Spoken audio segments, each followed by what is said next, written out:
Have you ever said something like I eat, I ate, or I will eat?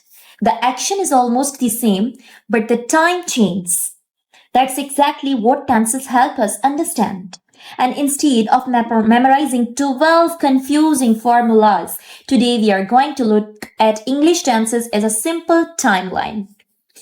Past, present, and future. Let's make tenses easy. First, English has three basic times: past, present, and future. In past, we discuss something happened before now.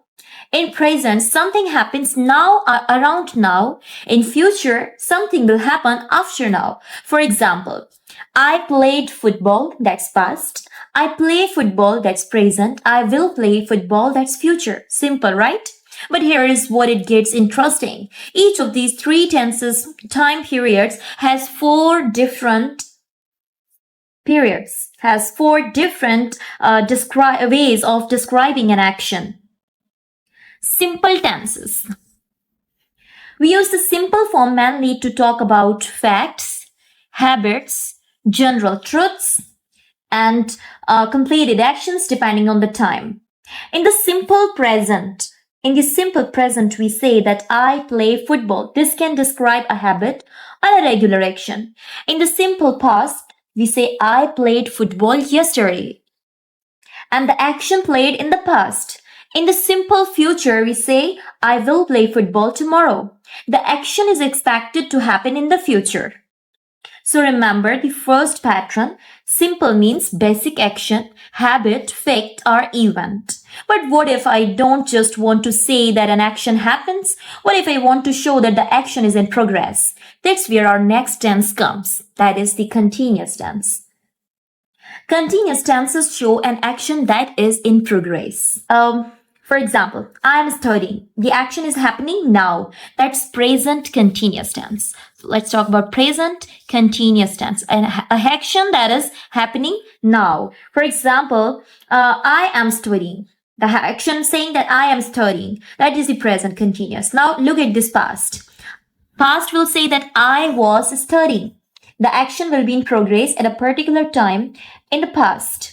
And in the future, we say, I will be studying. The action will be in progress at a particular time in the future. So the easiest way to remember continuous tense is that continuous means in progress. So again, repeating, in present, we say, I am studying.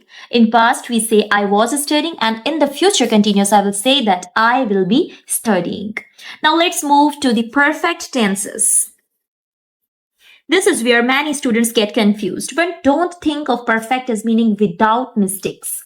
In grammar, perfect tenses means connecting an action to a particular point in a time. For example, I have finished my homework, and that is the present perfect tense. The action is completed and it has connection to the present. Past. I had finished my homework before dinner. That's the past perfect. And future, we say, I will have finished my work by 8 p.m. That is future perfect. So think of its way like perfect means completed action viewed in relation to time or another event. Now we reach the longest name, that is the perfect continuous.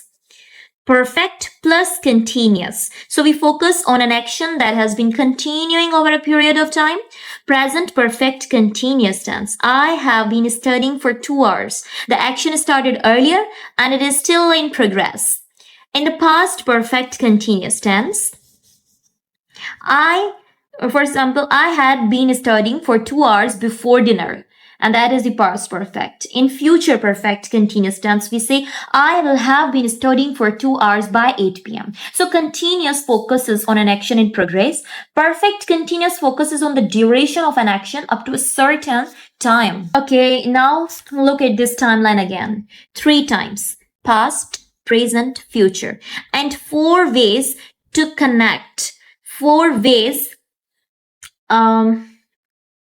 like simple, continuous, perfect, and perfect continuous. These 3 times multiplied by these 4 forms gives us 12 tenses. So you don't need to memorize 12 completely unrelated structures. Think of the timeline. When did it happen? past, present, or future, and how do I want to describe the action? Simple, continuous, perfect, or perfect continuous.